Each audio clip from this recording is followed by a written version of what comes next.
Welcome back, traders. Coming to you live again. It's been a couple of weeks. My name is Vadim, and this is Rob Mitchell, of course. And I hope that you guys are watching all of the interviews in the series and enjoying them.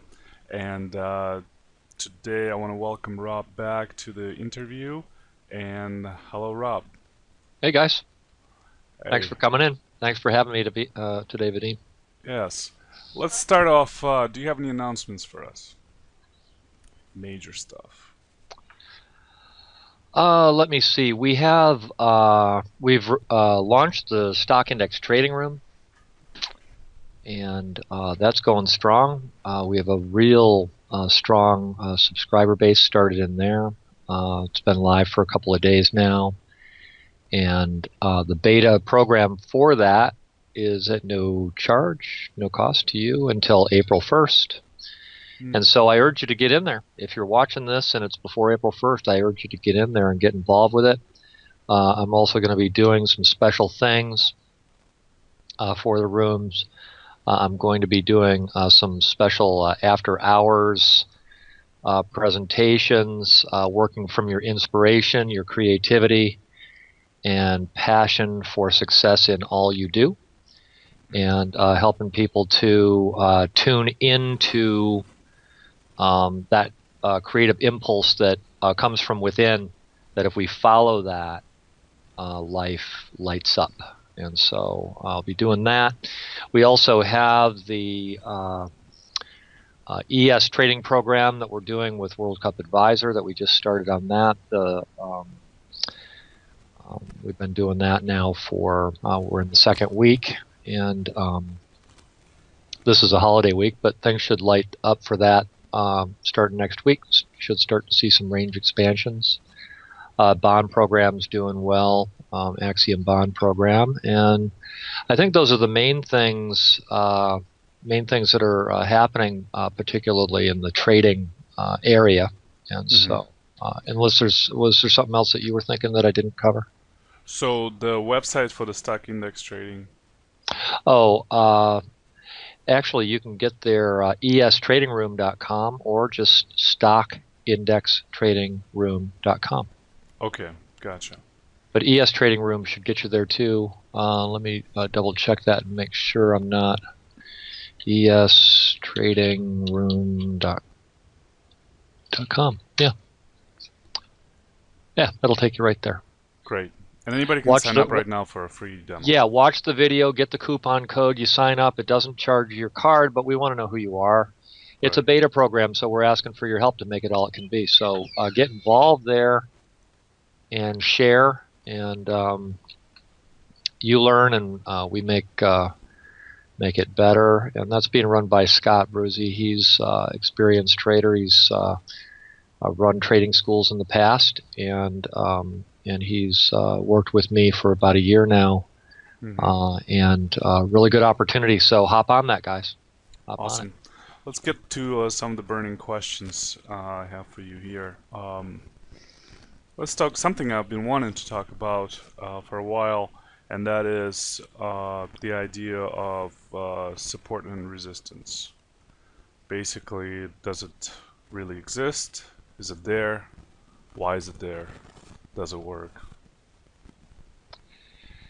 Support and resistance. Let's kind of cover within an intraday frame first what that might mean.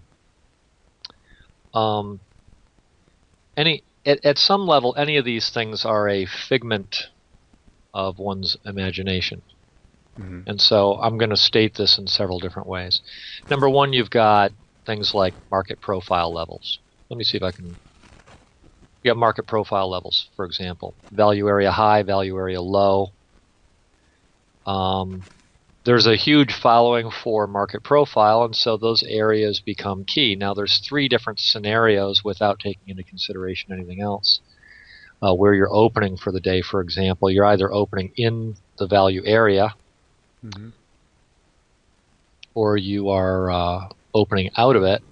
Here, let me open up a ES value chart that I use. That's probably not it.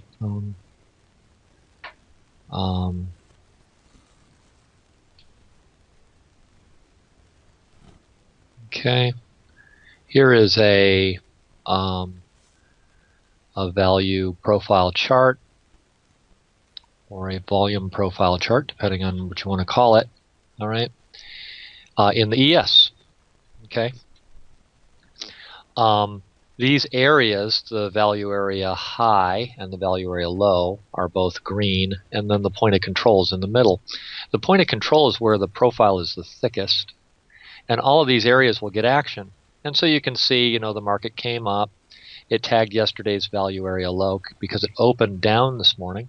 Mm-hmm. It came up and it touched that, and the profile players will say, I'm selling that. See? And so that's what it did today. Profile players sold that, and the market's still going down from there.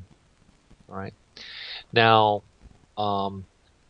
you will see this all the time in just about any market. Another one is the prior day's high. So let me mark this one for you. That's the high from the 21st that I just marked on that magenta line. Mm-hmm. So it came up above value. The market actually opened on this day probably a little below value here, and it came up and it took out the prior day's high, and it started languishing a bit. Mm-hmm. It couldn't make any progress higher, and so eventually, finally, it sold off from there. And so value area lows and highs, prior day highs and lows, overnight highs and lows,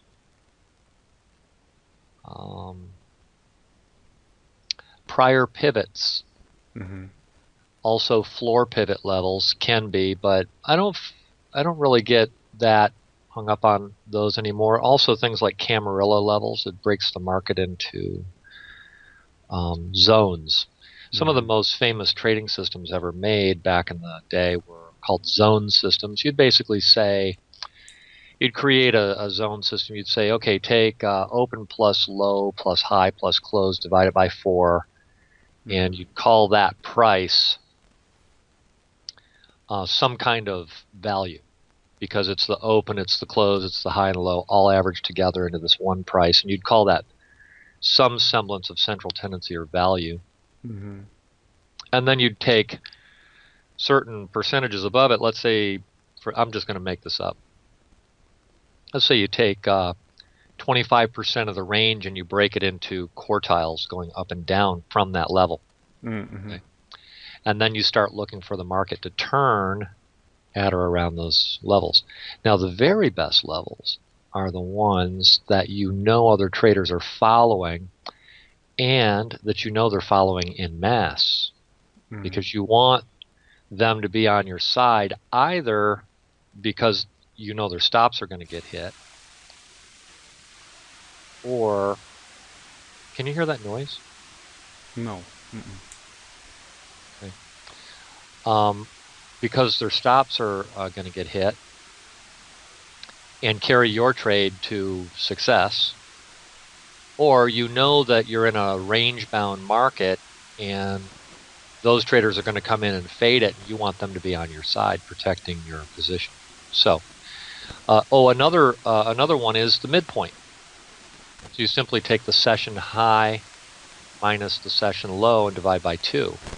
That's a very good number also, where you get a lot of action of price moving away from that area. Mm-hmm. Those are your main ones. Does it exist? Certainly it does. It's verifiable. I can tell you, for example, we're looking at a profile chart. For example, if we open below value on the profile chart, I might ask the question, what's the probability that I'll close below value if I open below value? Mm-hmm. I might ask the question, what's the probability if I open below value, what's the probability I'll close below value in 3 hours? Questions like this. And then what we do is we run stats on that. Okay. Well, what I can tell you is, and this is a beautiful thing, this is an edge, big time, is that if you open below value, you're going to close below value in 3 hours, about 78% probability. Okay, so if you open below value and you come back up into range, and then you start headed back down, it's 78% to your favor to go with that. Now, I'm presuming you did the stats and that you're not listening to this video a year later and you go, yeah, Rob said that a year ago. No, you're updating your stats all the time. That's what we do, like in our rooms and stuff. We're updating our stats all the time. But that's an example. So does support and resistance exist? You bet it does. Because on some of these stats, overnight high, overnight low, 96%. 96% it's going to hit it. Is that an edge? It's gargantuan edge. I mean, you can bank it. So if you're not trading these things, you really want to start thinking about what that means. And you might want to get somebody who can kind of teach you what that means and how to exploit it. But, like what we do in our rooms, for example. But do they exist with a 96% hit rate? You bet. You bet they do. Yeah. So, and then things like double tops, double bottoms. Yeah. Previous pivots, value area high, value area low, half back or midpoint. Fib levels can be, but not so much. I'd rather that you use some of these other things. We got good data on them. I'm not saying the fibs won't work too. That 50% is not technically a fib, but it's a really good number. You have to be careful with Fibonacci. I'll just make a little side thing here about Fibonacci. You have to be really careful about scaling on Fibonacci. Because like if you're in the intraday time frames where the difference between a 618 and a 50% is like 4 ticks or something, then what happens is you just got like, a whole lot of lines on your chart. Yeah. And a man with 2 watches doesn't know what time it is. So, same thing with a fib. You got 573 lines on your chart and you go, yeah, see, it came up and it hit this line. Well, yeah, you had a 99.99% probability that it was going to go hit one of those lines. So, hey, you get to be right every day, but it's no edge. So right. you gotta find the things that give you the edge. So anyways, support and resistance, you bet. So and that's often associated in 2 ways. Let me just say one more thing. It's associated with targeting or associated with counter trending. So targeting a trend and counter trending, moving away from it. So what about like supply and demand zones? Same thing, but see, supply and demand is based on a pivot. So and it can also be based on excess too. So it's a type of level that gets hit from both top and bottom throughout time.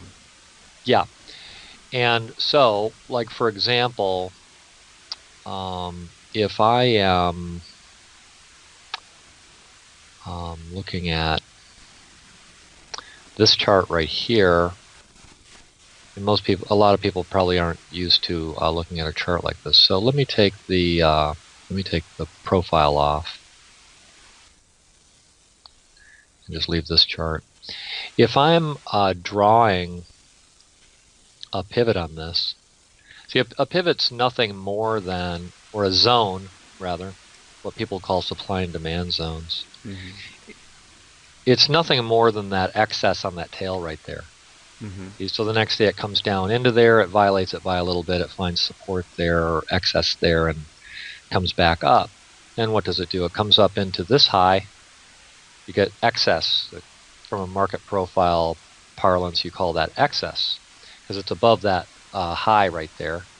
And you bring that across and you'll find some, it comes up and it tests through that area and then it comes back down. And then you get excess all over the place. This one, I'd probably draw it up a little higher. I'll come up and expect to hit into this area sometime. You had excess here. You opened gap down. It came up and it tagged into the zone and then was rejected there. We saw that also happened to be, not only was it excess in this tail or a supply and demand zone, but it was the value area low. And so now you got two reasons why that's a potential sell area.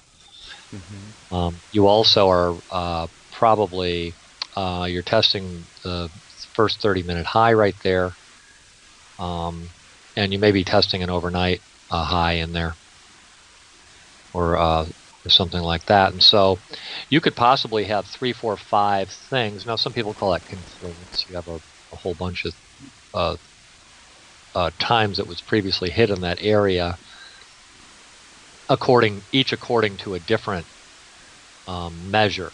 And so the way I look at that, because really the way I trade, or the way I think of trading, is as a psychologist. And so, or as maybe more appropriately, as a sociologist. I'm asking myself, what are traders doing there?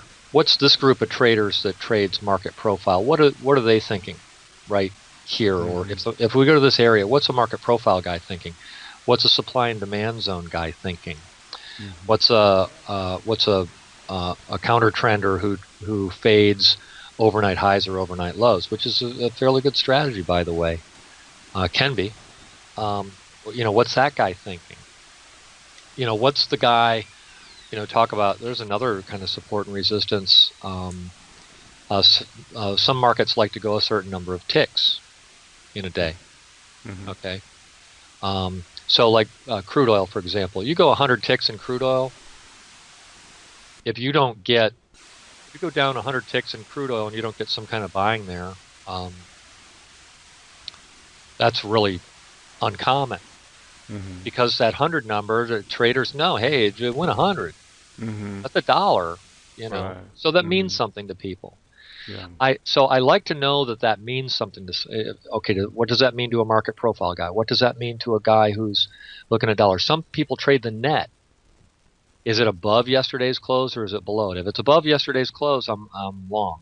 If it's below yesterday's close, I'm short. Some people think like that. Okay, what's the net? Are we above or below yesterday's close? Are we on the open and we're below yesterday's close or above it? In other words, is there a gap on the chart? What constitutes a closing of the gap? Is it to the prior day's high, which is technically the gap, or is it to the close? This, for example, right here on the open was a gap. Well, no, it wasn't, because it was in the prior day's range, and so this we call a lapse. That was Larry Williams came up with that term. Some book I read 25 years ago. It's a chapter called "Oops" or something like that, and this idea of differentiating between what looks like a gap. Let's see if we can find a legitimate gap on the chart here. Usually they'll fill in and you won't see them. But this is a lapse. When the market comes down and it leaves a little bit there. It didn't cover to the close, that day's close, which is right there. And so it leaves a little bit of a lapse on the chart. And then later when it comes and tags into that lapse, not only is it a supply and demand area, but you expect to find some buyers there. So there's all different ways that different traders will consider support and resistance. Now, here's the problem. There's too many of them to know, and so you got to pick. You got to pick your ones. What are the biggies? Previous day's high, low. Previous day's close, midpoint or half back. And the market profile levels. Those are the main ones. And so you look at those, and you kind of weigh out what's happening within that framework. Yeah.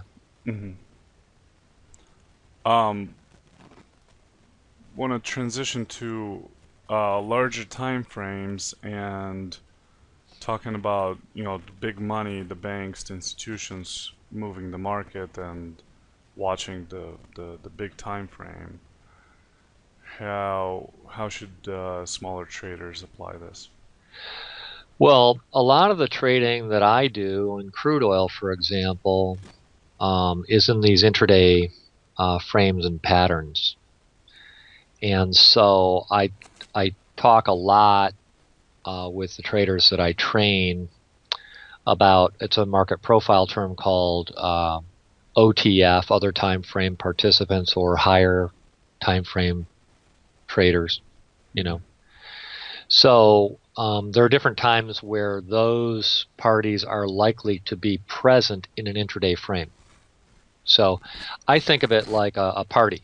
Okay, you're at a party, and there's so many people there, and they're interacting amongst themselves, and they're creating an environment amongst themselves. All right, and then Bill Gates walks in the room. Mm-hmm. Okay, and Bill's got more money than everybody in the room combined. Mm-hmm. Okay, so if there's some kind of trading going on, Bill can cause a huge imbalance in what's happening in the kind of mindset of the room. The room kind of generates this energy in the way things are going, and then Bill walks in. And everybody knows what he looks like. Everybody knows who he is. So everybody suddenly goes, oh, whoa. And now they're not paying attention to the patterns that they were on their charts. Now in trading, you can't really see that guy. That guy doesn't care. You got patterns you're trading on your chart. You're all excited, interested in the overnight low or high or whatever. And this guy steps in, and he owns 400 giant tanks of crude oil sitting on a hillside someplace, and they're all full. What's this guy care about a penny? This guy's not playing with beans like, it's not $100.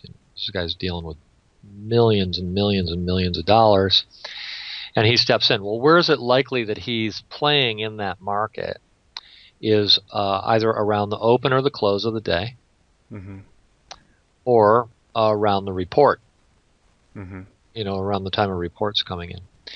And so the population of who's in the room can shift around the time of just before a report, just after a report, at or around the open, at or around the close of the day.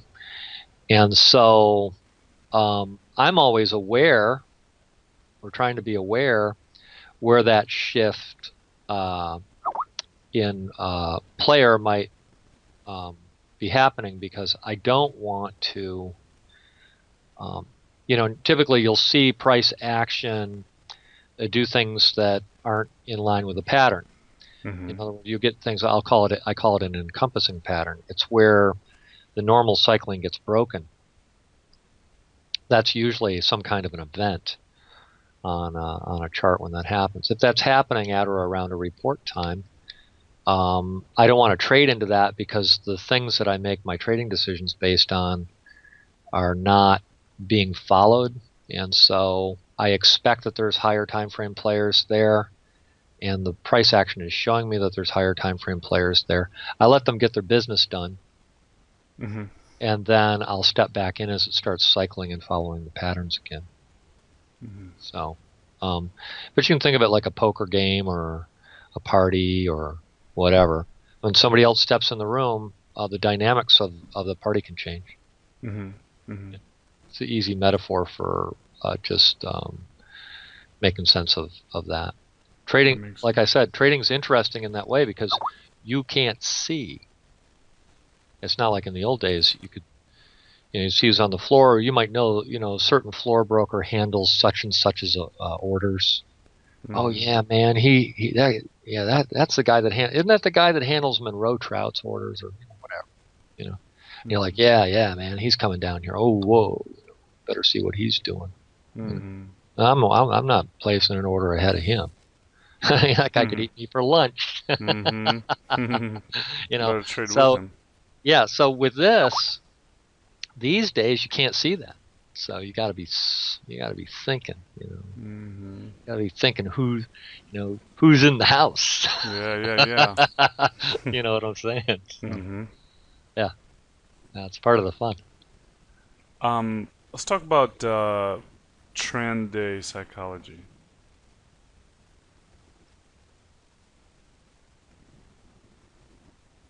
Okay.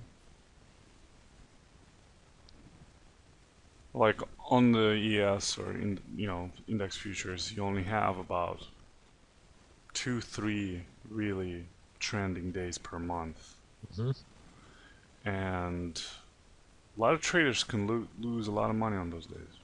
Yeah, it's we've all done it, right? Yeah. Basically, fade the day, right? Mhm. And it just keeps going. The fade the day Mhm. just keeps going. Fade the day it just keeps going. Now in crude oil has been slowing down for a long time, and we call it a beach ball. Mhm. Well, what happens if you hold a ball underwater? I mean, you really get it down underwater, and you hold it, push it down further and further and further, right? Mhm. And then you let it go. I mean, if you're a kid, it's a lot of fun, right? Because the ball Mhm. comes flying up out of the water, right? Mhm. And then you're like, wow, that was fun, man. Let's do it again, right? And so, well, in when I use that metaphor to describe a market movement, um, it's uh, it's short covering. Mhm. Okay, it's short covering. So the market has been down, down, down. You got a lot of people who are long term short, and what happens is they get. What happens if you sold at a market, whatever it happens to be? Let's say you sold the market at 100, and it has trended all the way down to 67. Mhm. You're sitting pretty comfortable. Mhm. You know, you're like, "Phew, I don't even look at it anymore. Mhm. It's like this giant position on, and it's moved way away from my entry. I'm pretty comfortable, right? Well, what happens is that beach ball starts edging up, edging up, edging up. Mhm. All those guys that are comfortable, it starts putting pressure on them, you know, Mhm. to protect. Mhm. And then their buy orders to get out of their shorts, just market just goes fast. Mhm. Okay. Well, that can happen very abruptly, or it can happen in a more orderly fashion, and the market can just go vertical. Mhm. Now I'm using an example of the market going up in this case, but Mhm. go the other way too. Um, what's happening is um, it's forcing the longer term players to deal with the situation. Now the market's either going to do that in a cycling fashion, okay, or it's just going to go vertical. Let me see if I can find a chart that would. Um, okay, I'm doing this is the June contract, so as we get back in here, it's going to start looking a little funky. But basically, this is not unlike the pattern that we see. You're going vertical here, actually up into here, um, and then you'll get these little retracements, and you Mhm. get perfect cycling. Okay, perfect cycling. This is the exact kind of pattern that I uh, like to teach people to trade. There is no violation really of a prior low. Maybe you could make the argument there's one right there. We call that a trap. It takes out a prior swing low. By the way, this is the support resistance topic again, right? Mhm. You took out a prior swing low or zone, um, and then you reversed. Mhm. Did it here too. You had this little swing right here, and it took it out. Now I call that a trap. What happens is you get a bunch of traders in here decide to go short, and then this market movement upward is from their stops. So the market goes through a natural cycling. of old money to new money and then back again. So what do I mean when I say that? Well, somebody who's already in the market, that guy who sold at 100 in our hypothetical situation a couple minutes ago and rode it all the way down to 67, and he's sitting pretty sweet. That guy's old money, right? He's if he makes a trade, he's exiting the market. Right? Now, all moves are initialized by that kind of activity. But you got all different time frames going on. You got the guys down in the little intraday stuff. You got the guys on the swing trade. You got the guys on the daily charts. You got guys on monthlies. You got guys who are commercials who don't really care that much, but are coming in. You know, there's all these different groups. Again, just looking at it from the viewpoint of a sociologist or whatever, right? So, you'll get this kind of short covering coming off the bottom, and then you'll get some profit taking. These are long guys who are liquidating their position right here. And then somewhere as they liquidate their positions, new money steps in and goes, I'm going to short this. Right? And then they get trapped. And then it starts coming back up again. Their stops, those short guys' stops, fuel this higher as they're wrong. Now they just got in, they're new money, right? And so they're going to shake out a lot easier than, you know, than somebody else who's been in for a while longer. Okay.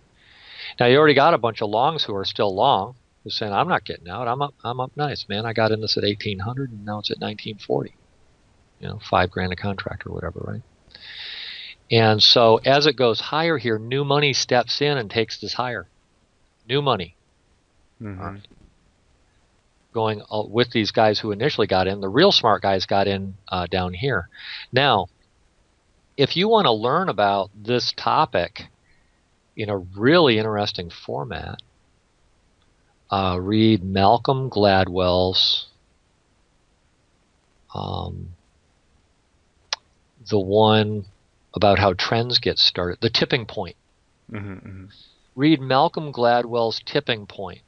I think he breaks it down into 5 groups. You got like, you know, early adapters or something like that. You got people who are innovators who start something, and then he talks about how that becomes a trend or even like a social movement. The exact same thing that Gladwell's talking about there. He's a brilliant writer and author. Brilliant. You should read all of his books. I don't care who you are, especially if you're a trader, because all of Malcolm Gladwell's books that I've read are trading books as far as I'm concerned. You know? But anyways, read The Tipping Point because it's about this exact thing. It's about how these 5 different, I think, like I said, I think it's 5. It's been years since I've read that, but how these 5 different groups are fueling towards something that goes like this, you know. And so, and what they're thinking. He puts them into different categories about how and what they're thinking. But so this is a fairly orderly ascent, just A, B, C, D, E, F, G, H, I, J. You just, you know, they give them letters. You can count them, you know, say 1, 2, 3, 4, whatever. And so this is an orderly trend. So how do you know that the market's trending? Which is really what your question was. You know, well, read Malcolm Gladwell's book, and we'll move on to another topic. We'll cut it there. But how do you know you're trending? Because this is what you're going to get in a trend. It's just going to go like that, you know. And because they're not going to be willing to sell it all the way back down to the trap. And if they do trap it,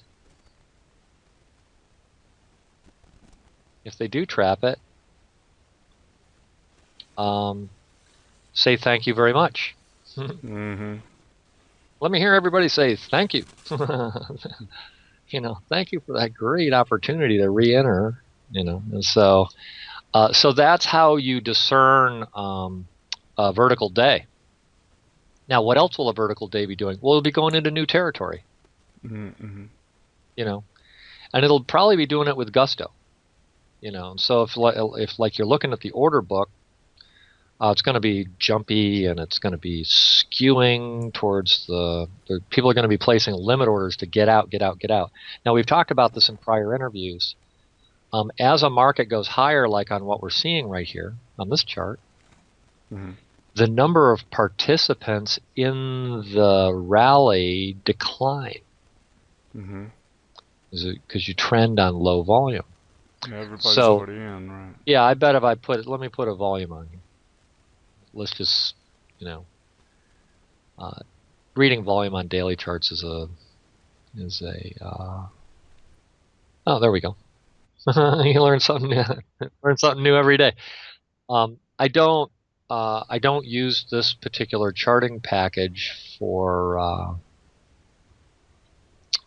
my longer term analysis. Mm. So But first yeah, time. you're right. The volume is declining there on the rally. Yeah. Um, the generalized theme. Now here, as you get towards the bottom, you're getting to a lot of fear. Mm-hmm. Because in stocks, this is a funny. I'll tell you guys something funny. In the stocks, um, 98% of the players are long, Mm. and so the volume will pick up as you go down, because these guys are terrified. Mm-hmm. They're terrified as it goes down because they're long, Mm-hmm. you know. And these guys are hedging. These are institutions hedging. They're going short to protect their mutual fund positions or whatever. You're with Mm-hmm. me. So you know, reading volume can be a very complicated thing. And so don't just take the kinds of things that I'm telling you and analyze them out of context, because it could get you into trouble. But this is the general tendency. Um, this is the general tendency to um, decline as the market starts going higher. There are fewer and fewer participants because they'll all decide, well, it just can't go any higher. This is Mm-hmm. just natural for a human to think this way. It Mm-hmm. just can't go any higher. Well, what do you mean it can't go any higher? Mm-hmm. Well, it just, it can't, it just can't. Really? Well, that's about the time it will. So Mm-hmm. when you're in a vertical move, when your brain is saying, oh, it can't go any higher, you know. Now, a few minutes ago, I told you, you go 100 ticks in crude oil, Mm-hmm. they're going to fade it. That doesn't mean it won't continue, though. I promise it doesn't mean it won't continue. Mm-hmm. But uh, there's a good chance it's over because, as you said, you only go vertical a few times a month, if that even. And so most of the time, and this is another reason why traders get trapped in this stuff, is because most of the time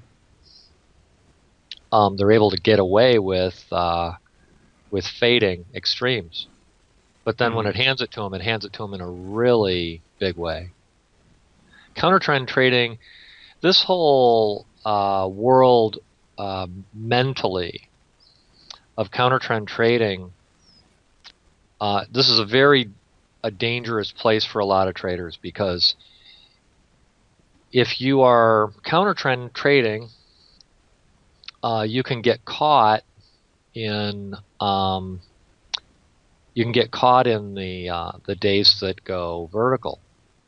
Mm-hmm. With it going against you, you just keep Mm-hmm. fading it. Fade, stop out, fade, stop out, fade, stop out, fade, stop out. This is not dissimilar from selling option premium, where you make 10% a month, Mm-hmm. and you make 10% a month every month for 6-8 months, and you're going, yeah, man, I'm up 60% after expenses. This is great, man. It's like taking candy from a baby. It's like shooting fish in a barrel. And then, bam, it nails you. Mm-hmm. Yeah. And so that's why I teach trend trading first, and then counter trending as a form of trend trading. And so there's a couple of different ways you can do that. This is an example of a counter trend trade. If you're fading this, you're fading the trap. You're fading the Mm-hmm. trap. See, you're counter trend trading in the trend in a larger context trend. Oh, okay, right. Mm-hmm. But then also to be able to fade these, I mean, okay, you're taking out this major pivot. We just talked about that a few minutes ago. It's a major Mm-hmm. pivot. I expect to find sellers there. Yeah, you bet, man. Look, Somebody bought sold it there. down for a couple of days. Yeah, somebody bought there, right? And then they get trapped, Mm-hmm. right? That's a trap. Same thing here. Came up into this little supply and demand zone right there, and that little excess in that tail, and it faded right there, like to the tick, Mm-hmm. right? Okay, so these can be great fading things. For me, I'll be sitting there looking at that, looking at the daily chart, and you know, I know that this is a big scale. I mean, from here to here is 1805 to 1938 is 140 handles, right? Mm-hmm. 140 handles. So I'll just wait to get a little one of these going on and then come back up and tag back into it and sell it. Mm-hmm. So instead of just blindly fading that, Mm-hmm. I'll wait for this. Now I know when that fires that's a trap. That's exactly what I described to you as a trap here. But I waited for the retracement after the trap. Okay. Mm-hmm. And I'm very well aware it's a trap when I'm doing it, so I'm ready to reverse. So I've got both sides of possibilities in my brain when I'm firing it. Mm-hmm. Huge difference between somebody who's counter trend, counter trend, counter trend, and they're not looking at both sides of the equation Mm-hmm. as they're taking it all in. And this is what comes with time. Understanding these contexts. Well, what's the support and resistance? Where is it? What's the market profile traders thinking? What's this happening? Are there other time frame participants in the market? And then you start just summing these things together, and you start looking at a chart and saying, "Hey, wait a minute. There's nobody to defend this thing going out into open territory here. As it goes up into here, nobody's going to stop it. There's nobody to stop it once it goes out here." And so you go, I got to go long. I got to go long. I'm crazy if I don't. Mm-hmm. And then you manage the position. You manage it. And so all those things start coming together in that way.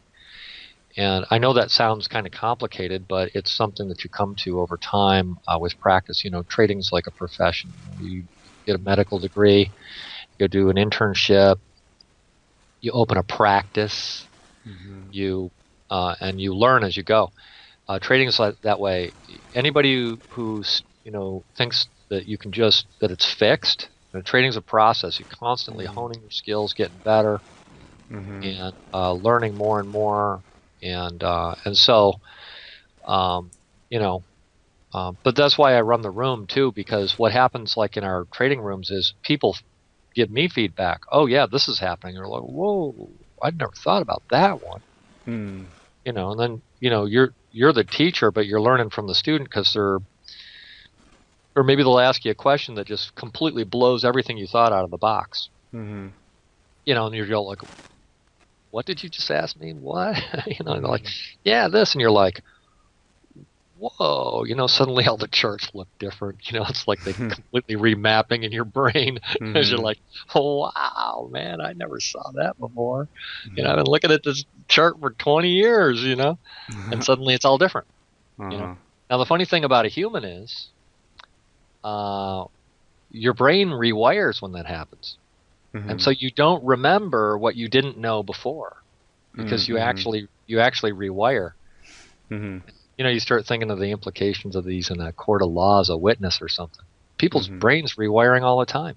Mm-hmm. It's crazy. So, you, you actually don't need to know all these things that we talk about in the interview to be successful as a trader. But if you keep at it long enough, you're just going to, more and more things reveal themselves to you, and you just talk about it fluidly like we do in the interview here. But you don't have to know these things. Just start with the Yeah. basics, and you can do well. Yeah, it's almost impossible to imagine um, the time before you knew something. Right.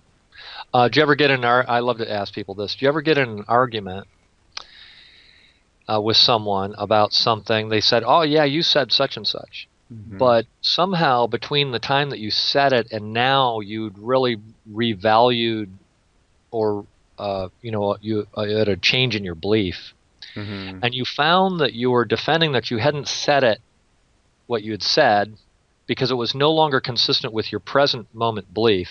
Hmm. But there was something kind of back in there that was telling you, yeah, that's not exactly right. Hmm. But you wanted to defend your present moment belief because they were challenging you about something that you had said or behaved in the past, Hmm. which is no longer relevant to you. So it's correct for you to be defending it because you're different now, because we're all different every day. Hmm. And so, but yeah, you're rewiring all the time, and your brain can't always keep an accurate measure. It'll remember events, but it may not remember things that happen at a level below your consciousness, like a change in a belief or a change in a value. Values can change Hmm. and beliefs can change, but you're not aware of what your beliefs are, unless somebody brings it specifically to your attention. So you're actually acting on beliefs that you have about things, and that's how that counter trend trader gets in trouble.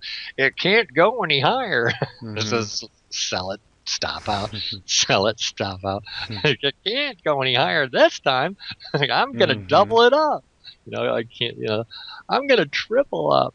Some But then martingale, after about five stop outs, they just give in and they and then it buy. goes, and then it counter trends, Yeah, like that's the clockwork, worst. like Yeah. clockwork. Yeah, and so that's the single hardest thing about learning to trade, is to not get caught with the herd mentality, Hmm. and to stay true to your method and your process. Because the minute you're saying it can't, if anybody who's a trader has got the word "can't" coming out of their mouth, is Mm. gonna have a problem. Or should. Or should, enough, should, can't, try. Hmm. There's no try. I love that quote from Yoda. There is Hmm. no try. Just do. So it seems like if a trader misses like this, let's say we're looking at the intraday chart, 5 minutes that you got on and whatever, and the trader misses this run up, well, he immediately starts looking for a counter trend because he's looking at the past and says, well, I already missed so much that even if it goes up, it's not going to be a lot, so it's got to go down. So he starts looking for a counter trend because he's late to the party, Right. even though it has nothing to do with reality. Um, he's getting his brain on the wrong side of the equation. And Hmm. so it's a mental trap. And I'm going to tell you something. I know a lot of these things get into like psychology and stuff like this. Here's the big thing with this whole thing. Now we're sitting here chuckling about it, and we chuckle about it because we've done it. But here's the difference. Here's the difference.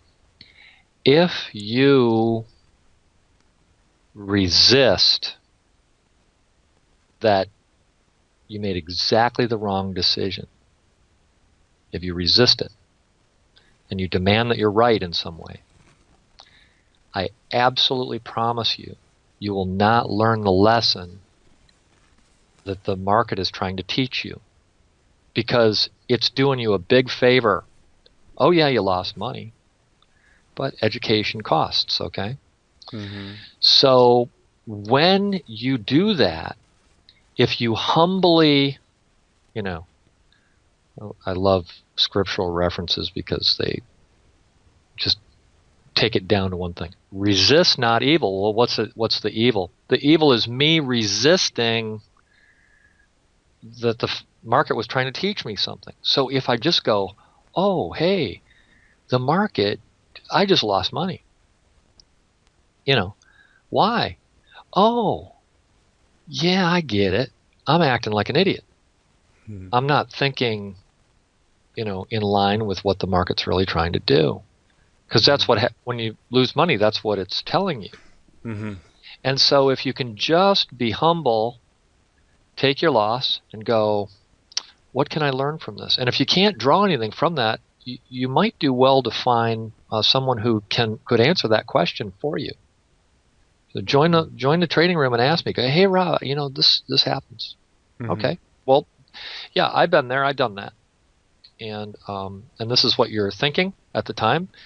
And I'll probably say, correct me if I'm wrong. Correct me if I'm wrong. This is what you're thinking. This is what's going on in your head. And this is what the market's doing.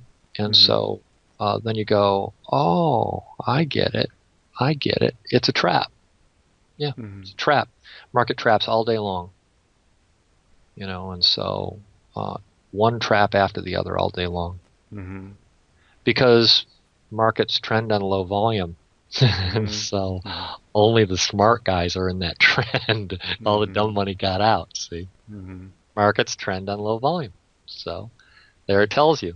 So I have a note. I have a note here to discuss in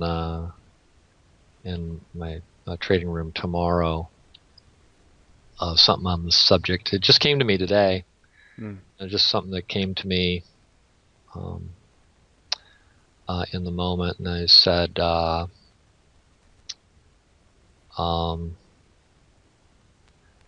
who is responsible? I wrote it this way. Who's responsible for the patterns that you're seeing on your charts? The smart guys or the dumb guys? Is the pattern that you're seeing on your chart the result of the smart guys, or is it the result of the dumb guys? Probably of the losing traders. Yeah. So the patterns that you're seeing on your charts are actually manifestations of incorrect thinking people. Think about that. That's staggering. That's a staggering thought. I haven't even wrapped my brain around it yet, but it just came to me today while I was lecturing. That the pattern on the chart is dumb guys. So what do you got to do? You got to start thinking, well, if it's dumb guys, where are they gonna get stopped out? That's where I want to be. Because then their orders, being old money, relatively new old money, because they're trying to come in and scalp for $100 or something. Relatively new old money. Their stops are going to carry me 5, 6, 7 ticks so that I can get into a trade with relatively low risk. And then every so often it's going to carry away and turn into $1,000 trade. And there you have trading in a nutshell. It's so easy. It's so easy, but it's so hard. But it's so easy, but it's so hard. So, anyways, there's trading 101 for you right there.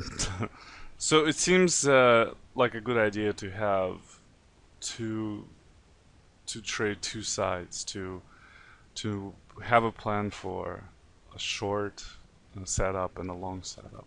But you have to see both at the same time. Now, once you start learning the market from a price action standpoint, you'll start realizing that at any given time that you're going long, I might be able to tell you 7 reasons why I'm going long and 3 why I should go short. So that's long. The best systems ever, we've talked about this in these lectures, the best systems ever are designed like this. There's 7 reasons why I should be going long. The players in the market, to my best ability to analyze it, are going to end up pushing this thing higher. And the weak hands aren't going to be able to sustain it, and it's going to push them out of the game, and their stops are going to fuel it my way. And then hopefully new money will step in and carry it into a big trade. How often does that happen? Relatively small percentage of the time. How often do you get caught in a trade more than, say, 20 ticks or something? There's maybe, not even 30% of the time if you're trading intraday, right? Mm-hmm. And so you're looking for that runaway. Mm-hmm. You're looking for the 40, 50, 60, 70, 80 tick. And then you have to have the intestinal fortitude to stay with the trade and let it develop into that kind of a situation. So you line yourself up for the entry where it's probably going to carry away from you. Hopefully you're looking at the other side of the equation at the same time so that you can understand, well, the tables could turn. Mm-hmm. Mm-hmm. Now, on the one where I gave you, it's 7 against 3. Mm-hmm. The table's probably not going to turn on that one. Mm-hmm. That one's decisively long. Mm-hmm. But a lot of times when you're trading, you're looking at both sides and it's like, 60-40. That could Mm-hmm. easily turn into 60-40 the other way. And so either you're going to say, I'm not trading 60-40. Forget it. I'm sitting on my hands. I call it sitting on your hands. If you go standing desk, it's standing on hands. SOH, either way you look at it. Sitting on hands or standing on it. Mm-hmm. I'm just going to sit out. Oh, yeah, but then you're going to miss the big move. Well, guess what? So what? I don't care. Mm-hmm. Mm-hmm. Because in the end game, you want to get caught in big trades, and big trades don't often come out of situations where there's balance. Mm. You need some disagreement as to the pricing for the market to have a range expansion. And then, if you can get some kind of metrics on the on what's normal, it's like take crude oil for example. Like, every day, 120 ticks. Every day, 120 ticks. So that's normal.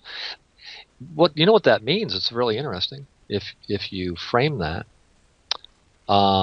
what it's telling you is that with the participants that are at this party, day after day, assuming that it's something relatively constant, with the participants that are at this party, you have 120 tick move every day where the market is still in agreement as to what the pricing is at the end of it. Mm-hmm. So that's another way you're in a vertical day, is you're past 120 and it's still cycling. Then you lay that into, it's 120 and it's still cycling, and it's into an area that doesn't have a bunch of supply and demand zones or prior highs and lows or, previous day's highs and lows. It's just going to go jamming right through it. And that's when you're in a, now this is the other side of the equation. One, it was standing on hands or sitting on hands to not get into a position because there's a good chance it's just chopping around. Mm-hmm. And the other one says, no, I'm in a position and I'm standing on my hands because I'm going to get caught in a 100 tick trade today. Mm-hmm. Mm-hmm. Because this thing's going, and I don't care if it comes back 25, 30 ticks against me. I'm holding it, Mm-hmm. And so those things, when you're trading at that level, you're understanding the market from several viewpoints. You're understanding it at the entry level on both sides. Mm-hmm. At the entry level, you're understanding it on a larger picture. What's the range expansion potential, and is it cycling, and this kind of thing that opens up the opportunity. And then you're saying these things are lining up. I'm probably in a vertical day here. I'm going to take a stab at a big one, at least with a portion of your position. Mm-hmm. And then so many times a month, as you said, 2-3 times a month, you get caught in that, and that makes your month, or it has a Right. big contribution to it. Mm-hmm. Mm-hmm. And so a lot of traders get into trouble psychologically with this because they don't believe, if you grew up in a family where your parents went to work every day, and you heard them saying things like, "Oh, I got to go to work." "Oh, yeah. Well, we can't buy that, honey, because things cost money, and we just don't have that kind of money." If you think like that, Mm-hmm. you may, I probably talked about this in other interviews. You may not believe, because trading's really weird, man. You get into a position and you start racking up money, but you haven't done anything. Right. Well, that's a really complex idea for a lot of people. Wait a minute. Wait a minute. You mean if I just hold this thing, I'll make money? Yeah, that's right. Okay, well, guess what? If you have a belief that by the sweat of your brow you shall produce on this earth, if you're a trader, you better clear that, because if you're a trader, you need to think, okay, scientists tell us that the universe is expanding from a big bang in an infinite, expanding sphere in 3 dimensions. And then, if you took, math, you go, hey, don't spheres increase by the cube of their distance from the center? Oh, yeah. Yeah, if it's increasing by its cube, that means the universe is getting better at it's getting more abundant at a cubed rate. Well, am I part of that? And then as a trader, you go, sure, yeah, I'll take it. Then you start saying, oh, yeah, $100 bricks, $100 bills come crashing through the roof of your house. You start thinking like that, right? And so, I'm just being fun here, but I'm saying, as a trader, you're going to be a lot happier if you have an abundance viewpoint, because if you have the abundance viewpoint, you're never going to say it can't, or it shouldn't, or it won't, or it's gone enough, or it's gone as far as it should, or, well, I'll try to let it run, but try isn't do. And so, you know what I'm saying? And so, right. The abundant universe viewpoint can be a huge game changer for a trader. Right. All the money has already been created. Everything's been created. Everything exists. Yeah, everything exists. There is no scarcity. There's no scarcity. Even if it's like, so, okay, all the market's crashing. It's like, oh, Chicken Little, the sky's falling. Well, guess what? Before the market started crashing, there were 1,000 cattle on that hillside. And the market crashed down 5 million points, and, the whole economy is going in the tubes. There's still 1,000 cattle sitting on the hillside. There's still 100 grapefruits on my tree. There's, nothing's changed. Somebody pointed out the other day, and I've always thought this is an interesting subject. It's like, okay, the stock market. Everybody's long player, right? And not that you'd want to like short General Electric or something, because you got some really smart people trying to make that go up, right? So I would never really, at least for any length of time, want to take a bet against the economy of the United States. So you know what I'm saying. It's like shorting Dow. You don't want to short Dow. Yeah. They get rid of bad stocks, so. Yeah, they roll out to the better stuff, and so the whole thing's biased up, right? And so, I forgot where I was going with that, but I interrupted. Yeah. Well, 1 hour is up anyway, and we're gonna end here, and we're gonna do again next week. Okay. And I hope that more people join the beta program on the stockindextradingroom.com. And I know that you're working on something else, but we can leave it for next interview, something to do with helping people in their personal life.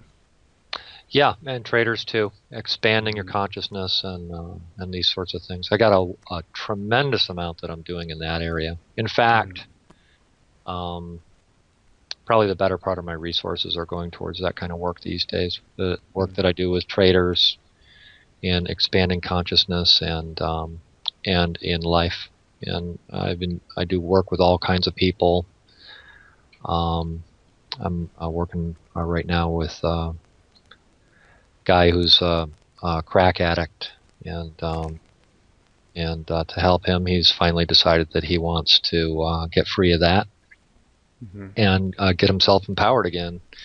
And just a wonderful thing I do. But yeah, there's some things happening there that we'll share on future interviews. So Great.